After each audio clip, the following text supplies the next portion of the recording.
everyone. Welcome to the Cynthia Linox Show. I am your host, Cynthia Linox. Thank you for joining me on this journey of self-examination and identity architecture. Notice that we have pivoted from the journey of self-discovery to the journey of self-authorship. Why? Because what I've learned is that there are certain things in our lives that we discover, and then there are other things that we deliberately create. And this show, I am here to bring awareness. I am here to awaken you to your own power to think independently, your own power to question things and examine everything, examine every inherited belief so that you can become the architect of your life, because no one was born to live someone else's script. And if you are not building, designing, constructing your own life, your own identity, then you are following the script of someone else. And, with that comes a lot of side effects like anxiety and depression and people pleasing and second guessing yourself and doubting yourself and all of that. So you don't want that. You want to walk in your authentic self so that, you can live a fruitful life. You don't want to just survive. You want your life to thrive and be fruitful. So I am here to awaken you to your own power to think independently. We don't think about that. There's so many things in lives that we follow by osmosis, by just default, because this is the way it was taught, this is what we know, this is the way our family have done it for years, and so we just do the same thing. We don't question sometimes, does this serve me today? Does it resonate with me? Does it make sense in my life? So now what we're doing is examining everything. Not only are we examining everything, but we are questioning everything. And once you come to the realization that so many things that we yield to, that we succumb to, that we follow, behaviors, patterns, habits, and all of that are things that doesn't even make sense to us, but we do it. Why? Because it's a habit, it's a custom, it's an inherited pattern of belief, and in most cases it's limiting belief. So this is fascinating, at least it is to me, because what it's done is brought awareness to myself. Make me aware that I have the power to change, that I have the power to scrutinize and investigate. I have the ability to reason. I have the ability to analyze. I have the ability to process every information and use what applies to my life. The same with you.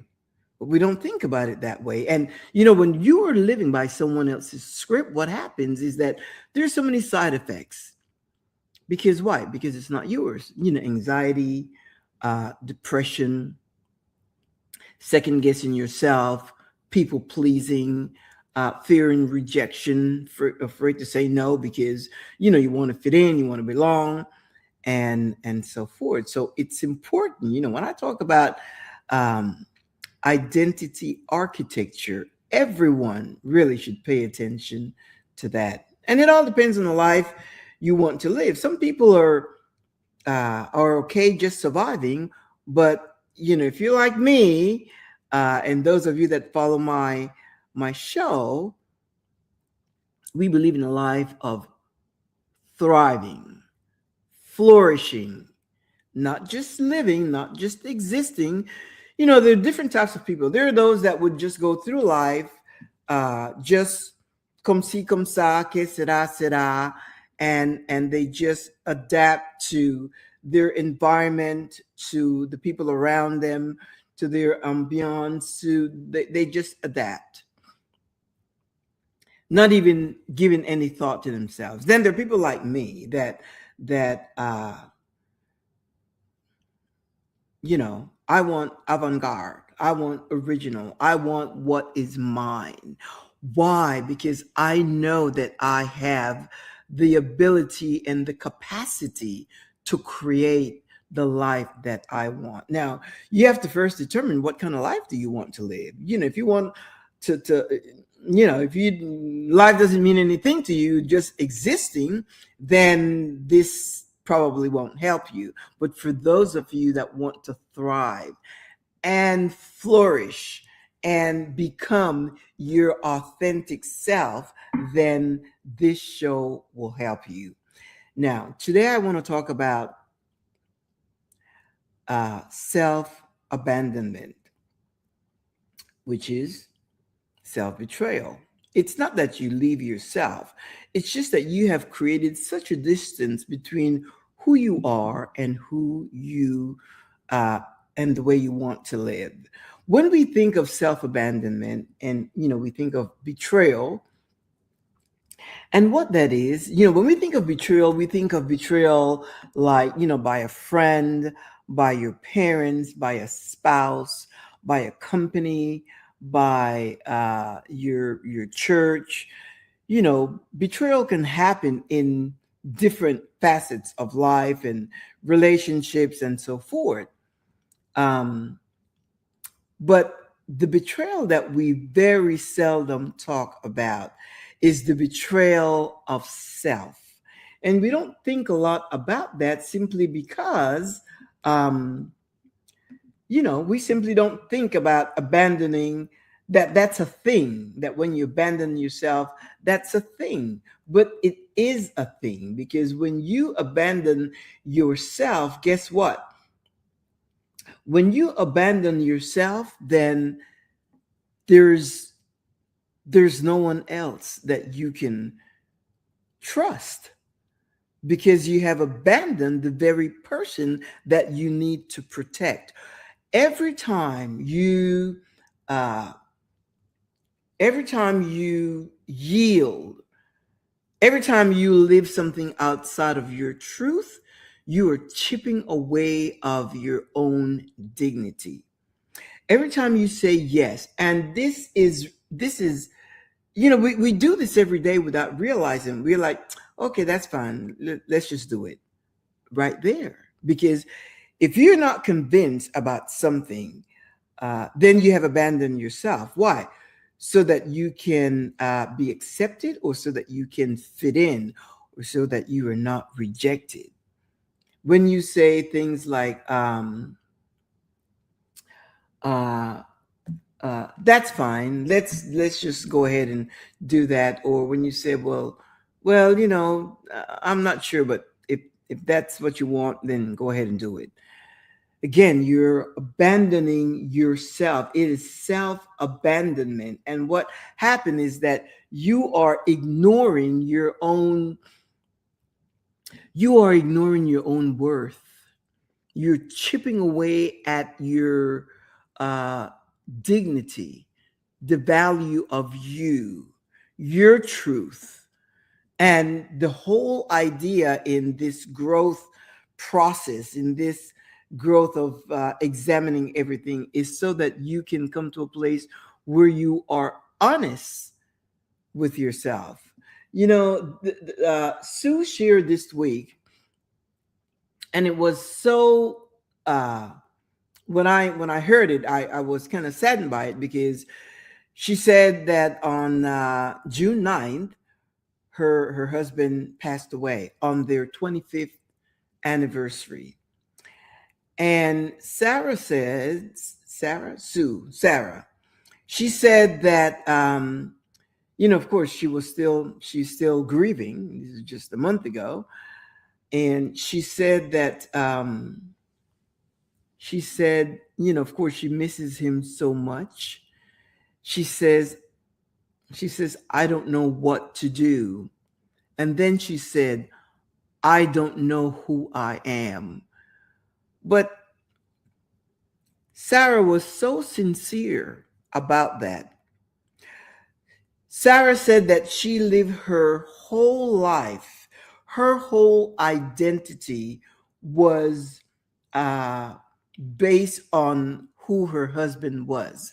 Her husband was a very successful businessman, and she had a very easy life in terms of not a lot of stress in terms of their socioeconomic position and so forth. So life for her was easy. She didn't have to think about um, having to think independently. Who am I? This, had this been before he, passed away, this meant nothing to her. She didn't have to do that. It was not important for Sarah to think about who she is.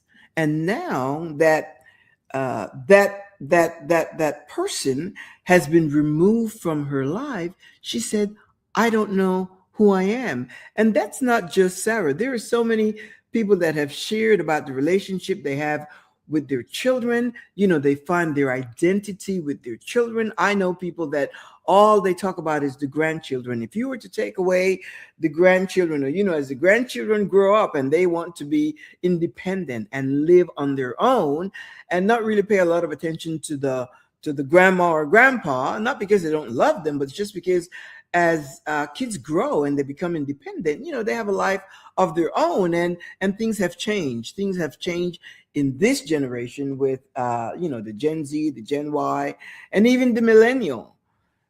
People, you grow, you get busy, you have kids, you have a family, and you are tied up with your own life. So you don't really pay a lot of attention to your grandma and grandpa. Again, not that you don't love them, but you are busy with life. You're busy doing life with the family that you have created. And even if you don't have a family of your own, you are growing into your adulthood.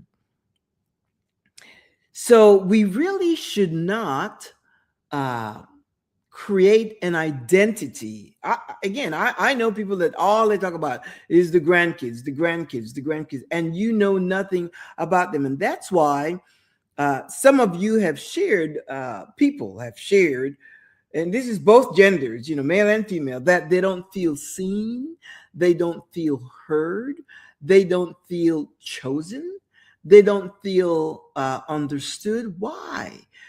Because when you invest all of that effort and energy into things that are outside of you, then you're not going to be seen for who you are. Why? Because you don't even know who you are. If you don't know who you are, people are not going, they'll look at you, and the first thing is, like, some people, when I talk to them or think about them, all I think of is their kids or their grandkids. That's it. Or they may have sometimes, they have, fur babies, what they call them, or anything else other than themselves. And that's because, again, another inherited belief that we have is that we should not pay attention to ourselves. We should not think highly of ourselves. We should not talk so much about ourselves. So what happens is that we shrink, we minimize who we are, and we elevate the things around us, external things, people, and we make them our identity. We don't take the time to build, to know, to construct, to create. We don't even know what we want. Someone said to me the other day, she says, I hear all of this that you share, but I can tell you right now, my identity is in my husband. And she was clear about that. She says, my identity is my husband. And I respect that. I definitely respect that. But then if you think about Sarah, she followed the same path. And now that he is gone, Sarah said, I don't know who I am. When you abandon yourself, as I said, you chip away part of your dignity. You chip away. And the reason we abandon ourselves is because in most cases, we fear rejection. We don't want people to say, well, you are, what is it, non-compromising, unapproachable, whatever. We fear that. So we go along to get along. We go along to get along. We ignore ourselves. We silence ourselves. We say things like, it's no big deal. That's okay. It's no big deal. When it is a big deal, because if it doesn't speak to you, then it is a big deal. And it doesn't mean that you're non-compromising. It just means that you have to approach life with your own truth. Certain things you can compromise, and you can be okay with that. But if you have to deny yourself just to please someone else so that you can be validated, so that you can be accepted, then what you're doing is chipping away your worth. You're chipping away your worth. You are abandoning yourself. You are betraying the essence of who you are. And when you do that, you can't, your growth is stunted. Why? Because you've taken a step back. Instead of saying no when you mean no. And sometimes it's not easy. It's difficult because people expect, the world have expectations of us, society, uh, the culture, the environment that we are in. And what happens is that we develop, if we don't know who we are, then we develop a life that is performative. We start performing for external approval. We start performing. We don't do things because we are authentic. We do and respond to life because we are, we want to fit in. We want to fit in. We want to be part of the collective. And sometimes it's painful to stand out. And what we're doing is really we're living someone else's life. We are forgetting ourselves. And I know that we are encouraged to do that. Don't think so much about yourself. Don't be self-absorbed or self-obsessed. Don't be obsessed. Don't be so obsessed with yourself. And it's not being it's neither self-absorbed or self-obsessed.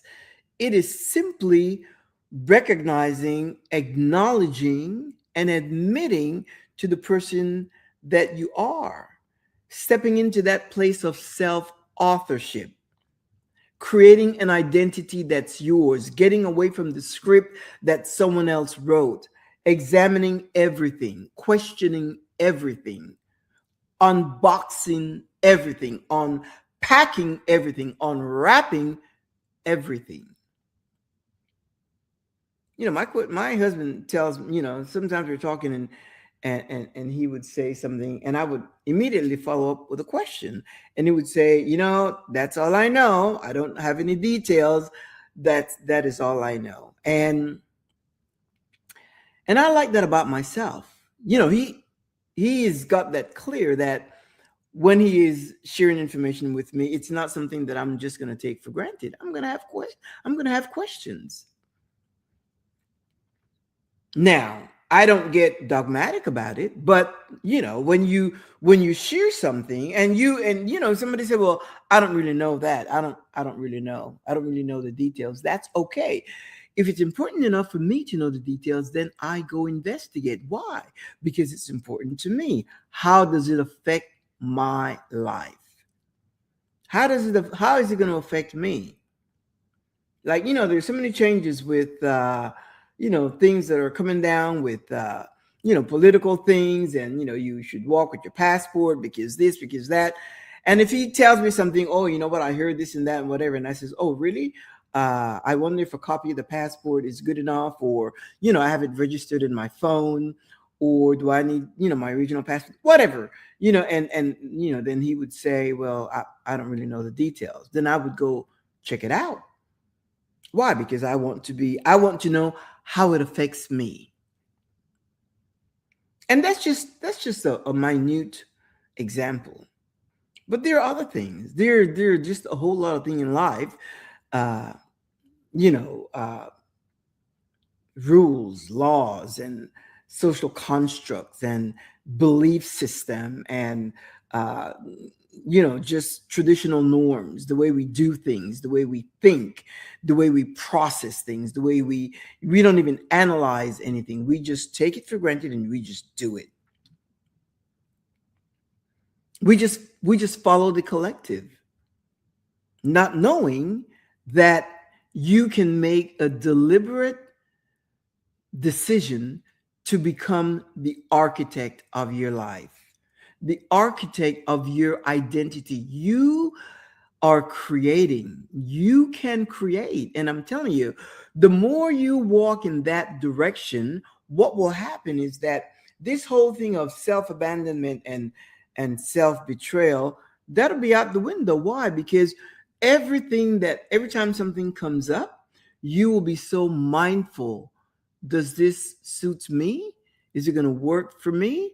How does this affect me? What should I do? How do I fit in this whole collective mindset, way of thinking?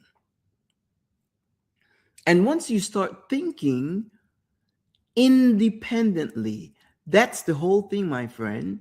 You think independently. Some people, they set themselves up. I know this person, uh, she has some issues with family issues and things of that nature, and the expectations that surrounds her with all of her family members and so forth. And where did that come from? Inherited beliefs. Can she change it? Of course she can. She can distribute the wealth. She can distribute the responsibilities. But because she's the person that's always there to get things done, to get things resolved, to answer all questions and all that, by default, all the responsibility has fallen on her.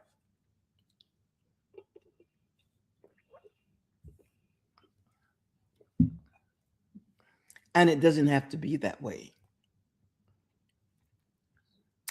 And she doesn't want it to be that way uh, because she's talked about it and she's exhausted. And do you know that as we continue this whole thing about self abandonment and self betrayal, after a while it starts affecting your health.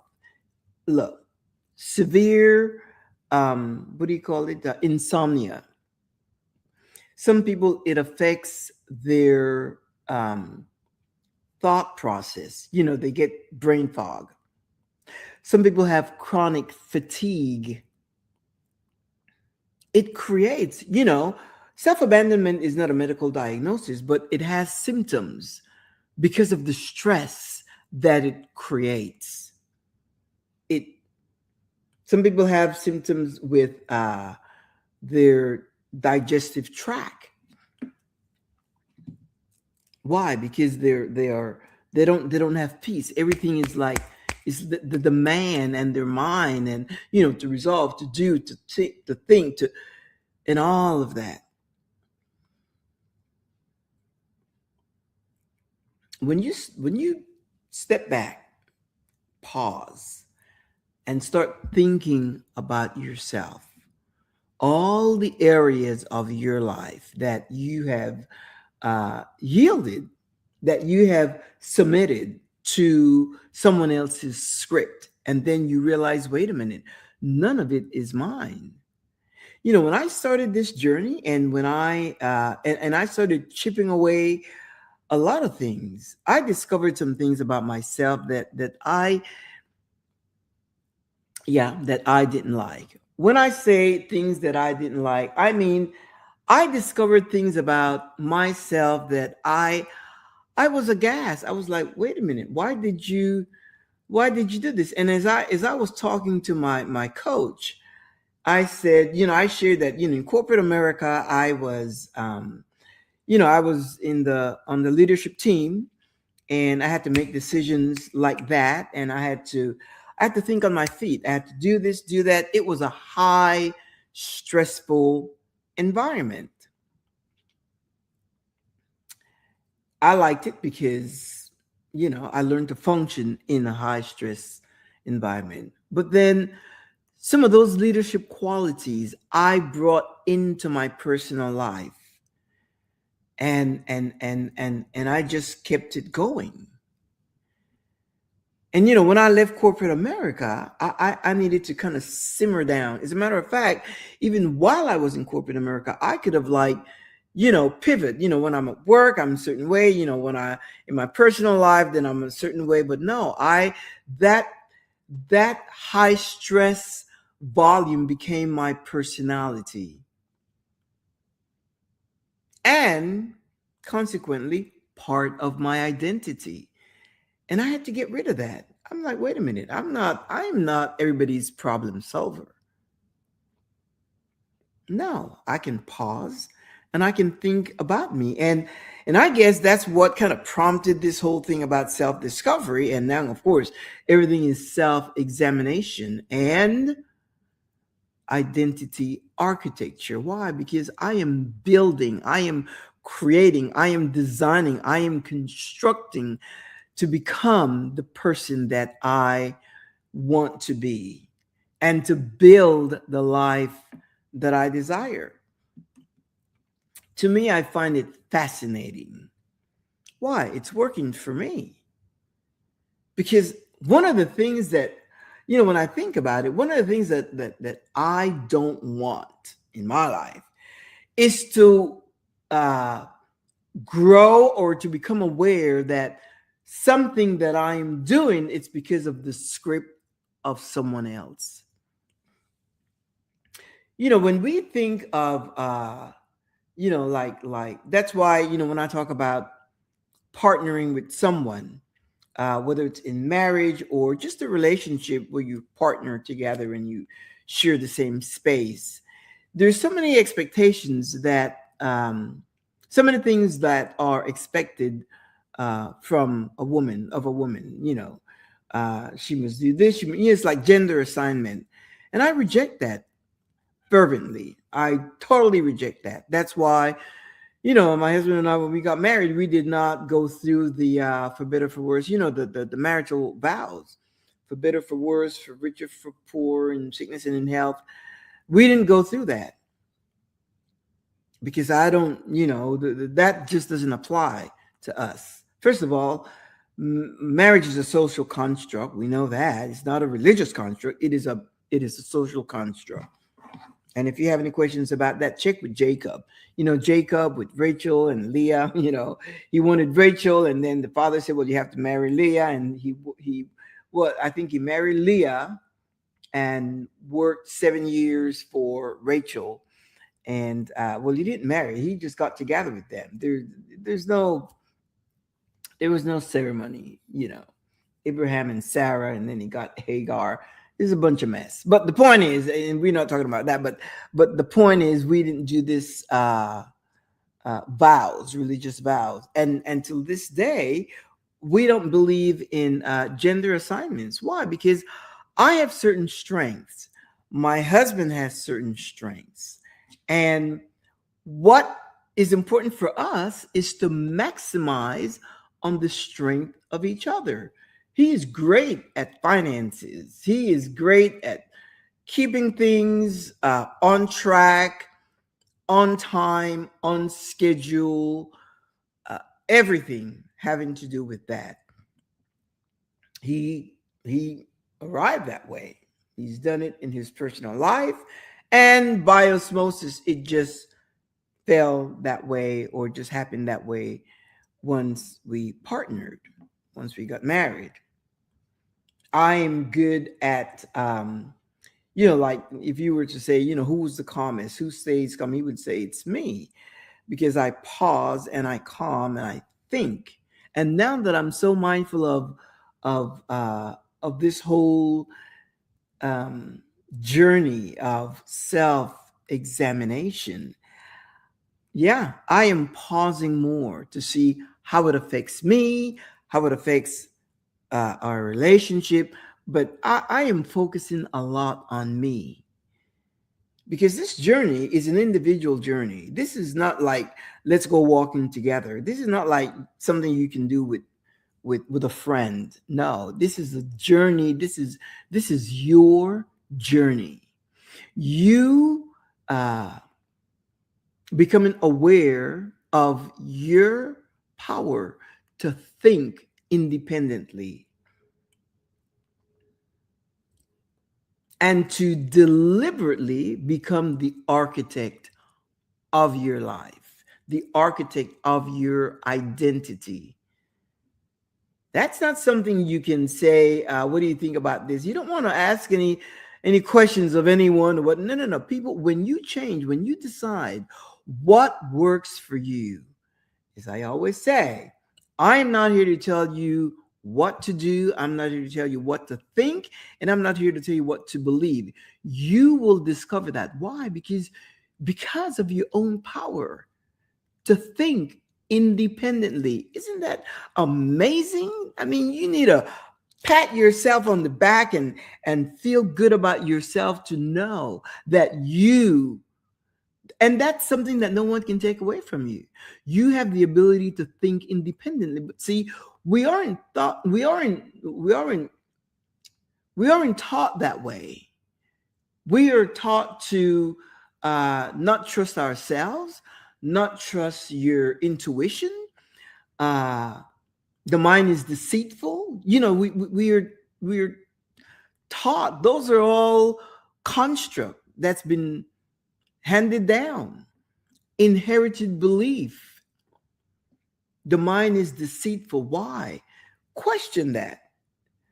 The mind is deceitful. Is your mind deceitful? And if it is, you need to know why. Why is your mind deceitful, my friend?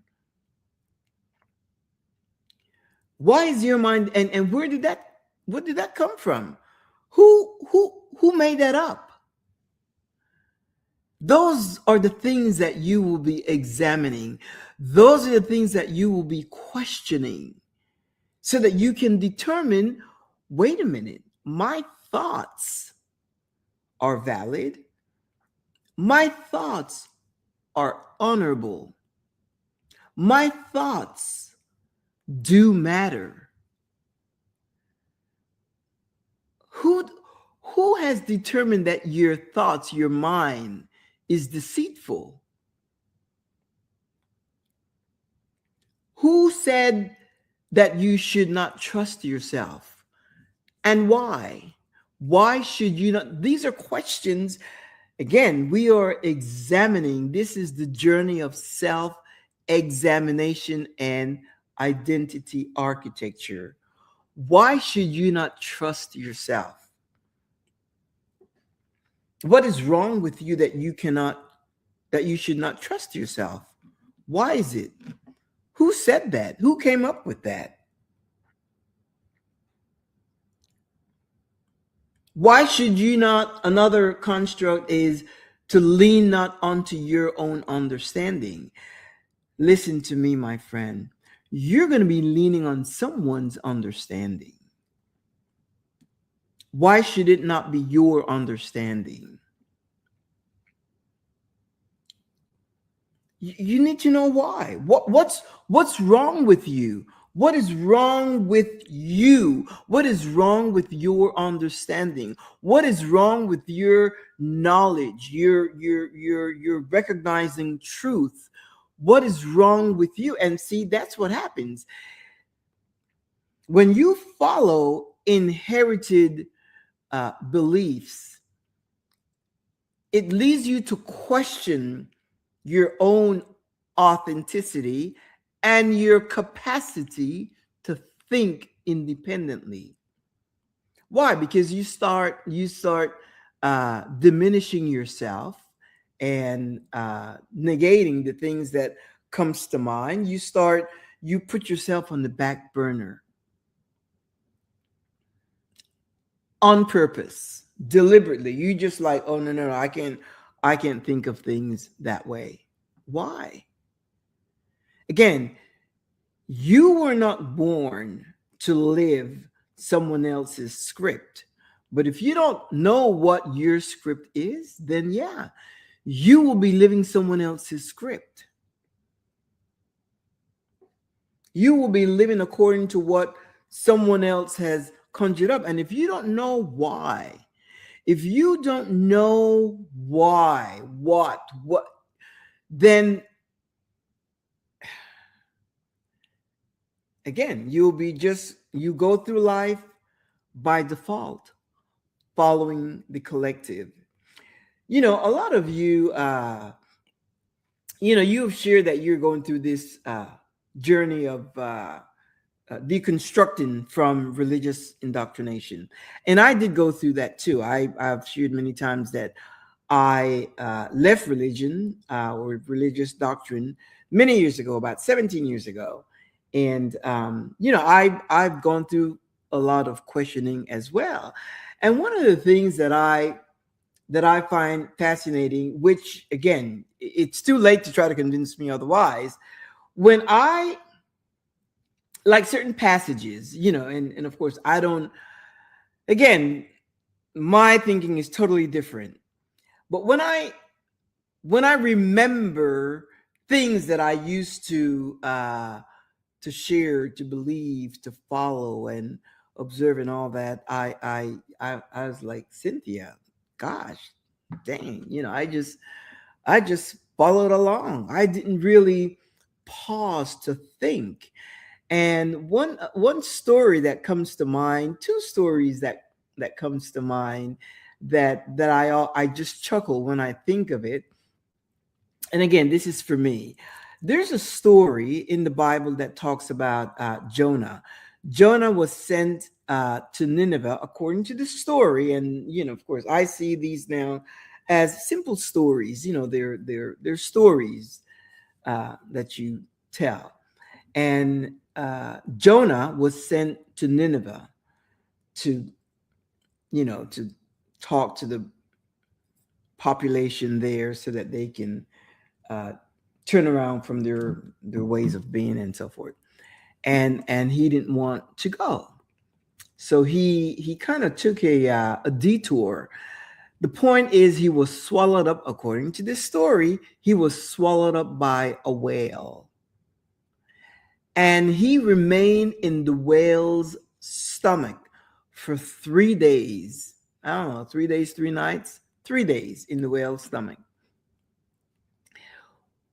That story stayed with me, and I chuckle now because of course, there are certain people that still believe that, but there was a time that I believed that. Or let's put it this way, I never even thought of questioning it. I just took for granted that it's a story, it's true, and that's it.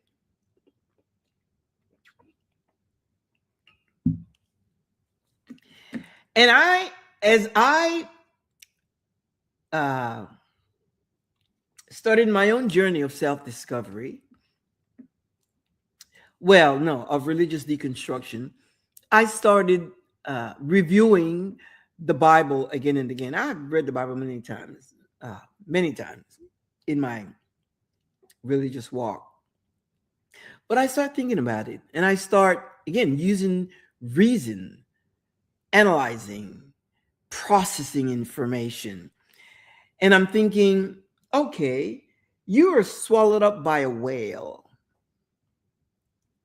and you remain in the whale's stomach for 3 days.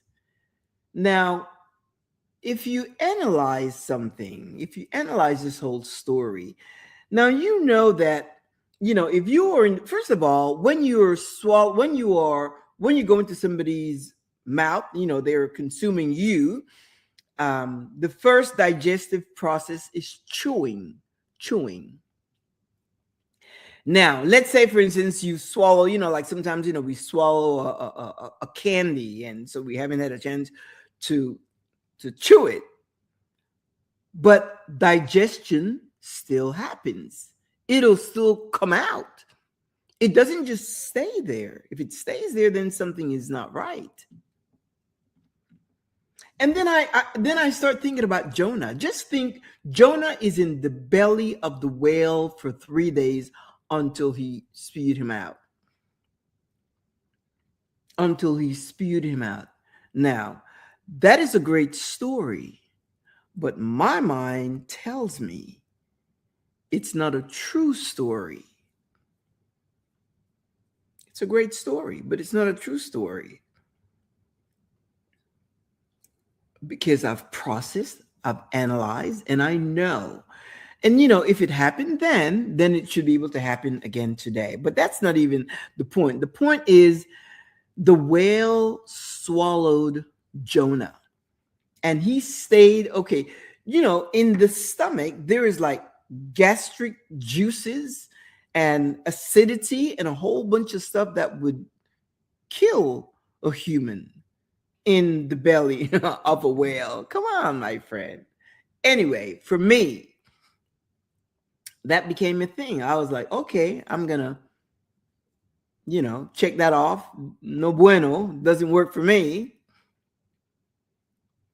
And as I continue to question and ask and question and seek and examine and search and investigate and all that, I start looking at different areas. And I went for Noah.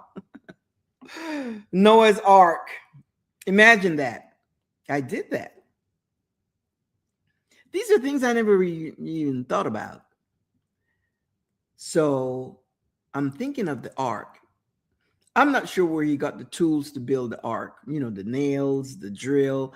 I don't know where he got those. But anyway, the ark was created, and 2 of every species was allowed to enter. And I think Noah and his family, they were probably about 8 humans. And if I recall the story correctly, it rained for like 40 days. It rained, and there was un diluvio, water rising and so forth. But remember, 2 of every species of animal. Now we're talking polar bears, we're talking penguins, we're talking walrus. Is that the name? I think walrus. We're talking donkeys and horses and even flies. What's the lifespan of a fly? The lifespan of a fly is like what, a week or so? There's some insects that only have like a very short lifespan. I know they have these little bitty bugs that June bugs, I think their lifespan is like overnight. All of that. And then you have this ark that is filled up with 2 of every species. I'm not sure about the food consumption. How did they manage to eat? And then if you're talking cheetahs and lions and tiger and all of those carnivores, animal that eat others to survive and all that, it's like, were they tamed, or did they, obviously they didn't eat, those that were on board. So what happened? How were they fed? This is not light. These are things that I submitted myself to, questions and examinations and investigations. I started, and I'm saying, okay, is this something that's supernatural? And if it happened then why now? And I went through a whole thing to revamp, to change the way of thinking. And that's why now I am free. Why? Because I've learned the truth.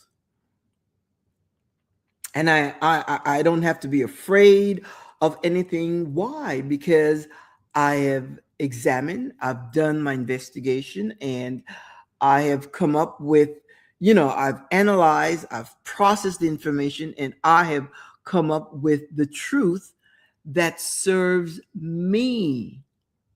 It may not serve you because, uh, you may choose to believe it, and that is okay. Again, I'm not here to tell you what to do, what to think, or what to believe. I'm just here to bring awareness, to awaken you to the power that is within you to think independently and to process information and measure it against and try to figure out what are the inherited beliefs that I am following that no longer serves me today, that's not working for my life.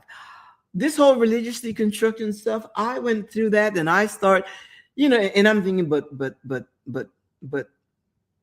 the Bible says so. But the Bible said, and I kept going back and forth. And then I was like, okay, well, the Bible says so. Well, who wrote it? And then one thing led to another. Who wrote it? How was it originated? And all of that. And that's why, again, now I am free to share and I am free to live without guilt, without shame, without judgment, without any kind of conviction that that I am offending anyone, or that I'm going to hell, or or that there's a devil. I don't. None of that is part of my life. None of it. None of it. No devil, no Satan, no Lucifer. None of that. I don't. That's not part of my lexicon. That's not part of my way of thinking. And I'm okay with that. Why? Because it's worked for me. I have done the work of examining. I had to go in my mind. Okay, does that make sense? 40 days and 40 nights. Here's this ark that's floating in the water. Who is feeding? Are they all fasting for 40 days? The animals? They don't have sentido de razonamiento, sense of reasoning. All they know is that when they're hungry, they go hunting for a gazelle, for someone that they can capture and make a meal out of them. I used to love to watch this National Geographic, and it's, to me, it was just so fascinating because and it's interesting because these when they would capture an animal, like if a cheetah or a lion or whatever, they eat, and sometimes they eat like once a week or once a month or something. It's not, they don't have to, they don't eat like humans. So it's like, where is all the, if it's two of everything, then there should be two whales and two sharks and two of the different types of fish, and those live in water. If you take them out of water, they will die. They will die, my friend. So I am trying to figure out, did Noah had a pond within the ark where he would house these mamíferos, these water animals, fish, and all the sea population. So you see, I did the work. I examined, and I thought, wait a minute, how does that work out? How did that work out? How does that make sense to you, Cynthia? How does it make sense to me? And after thorough investigation, and I wanted to add another twist to it, that no, it's this way, and it doesn't mean this, and it's a metaphor, and no, it's not metaphor. It was there as a live true story in the Bible. Now, of course, I don't believe any of that, but that's me. And that has worked for me. all the things that I have debunked from the things that I have learned works for me. Why? Because I have analyzed, I have processed, I have investigated, I have submitted to reason, and I know the truth, and that's the truth that has set me free. I submitted to reason. This is not a matter of good or bad, right or wrong. This is what I did. And again, this show is here to awaken you to your own power to think deliberately. And when you think, remember this, if you don't lean onto your understanding, and again, with this, you have to be honest with yourself. You have to be honest with yourself. You have to speak the truth to yourself, because remember, the objective is becoming your authentic self or living your authentic self. So you have to be truthful to yourself. And because I discovered all of that, of course, I checked out every story, every story that I found questionable. And now, of course, little stories that come up, it's no big deal, because I just for me to process it, it's simpler, it's easier. I don't, it's easier. Why? Because I'm using my ability to think independently. And when I think independently, what comes out of my mind, what comes out of this processing center, my mind, my reason, my analytical steps toward discovering truth, all of that, I lean onto my own understanding. Because if it's not my understanding, then it will be someone else's understanding. And again, no one was born to live by someone else's script. Someone else wrote the script, but I am living according to that script. That's no bueno. Because it's like, okay, what about me? What about me? Do I not have a brain to think independently? Give yourself credit, my friend. Empower yourself.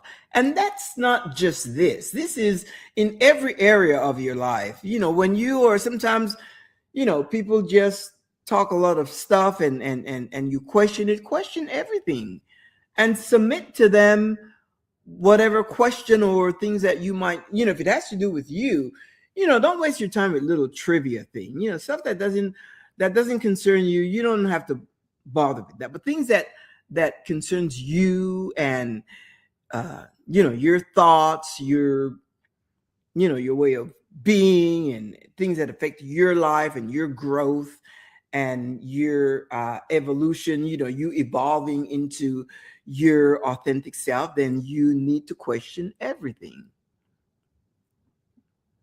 Don't give anyone a slack, like, oh, no, it's okay if you say so. No, not if you say so. Why? Again, if it doesn't make any sense, if it doesn't affect your life, don't waste your time. Don't spend time mulling over something that doesn't affect you. But if it will affect you, if it will affect, the way you think, or something that is directly affecting your life, then then question it, evaluate it, and submit it to reason. And then you're gonna go and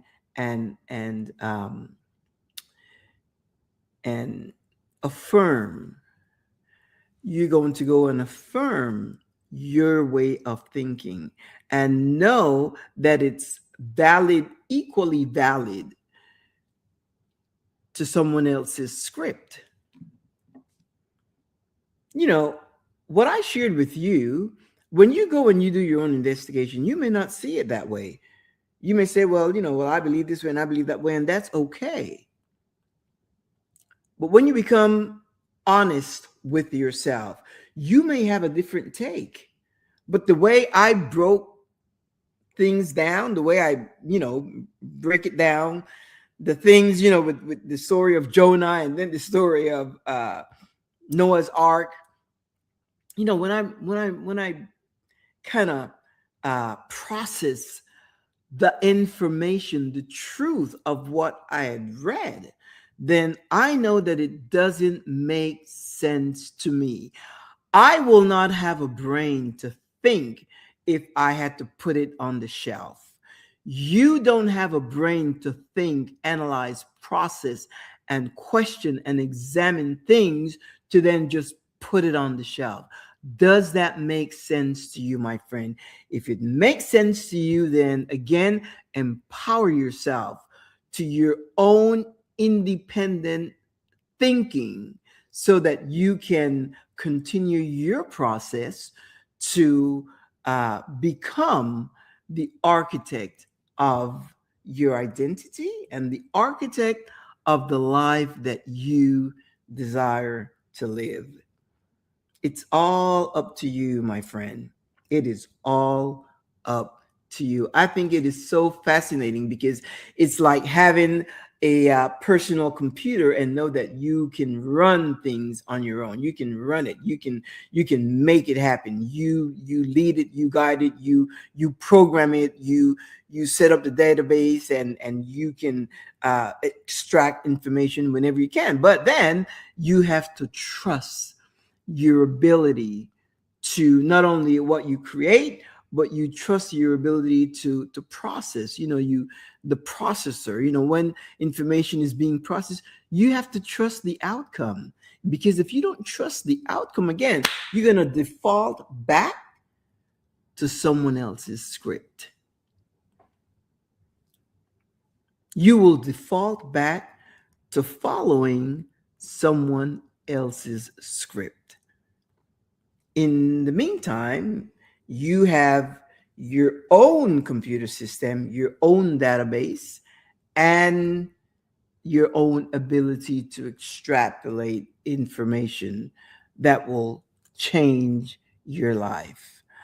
Amigos, I'm going to leave you with that so that you can sup on that. Every Thursday we meet here, 2 p.m. Central Standard Time. And if you can't meet me here on Thursday, then look at these over here, these icons. It's on, the show is on YouTube, LinkedIn, and Facebook. 24/7. You can access the show 24/7. Anytime. If you wish to drop me a note, and again, I want to thank those of you that are in touch with me. And again, what you share, if I can share from that, then I will, because your experience helps us all. If you wish to drop me a note, see the information here.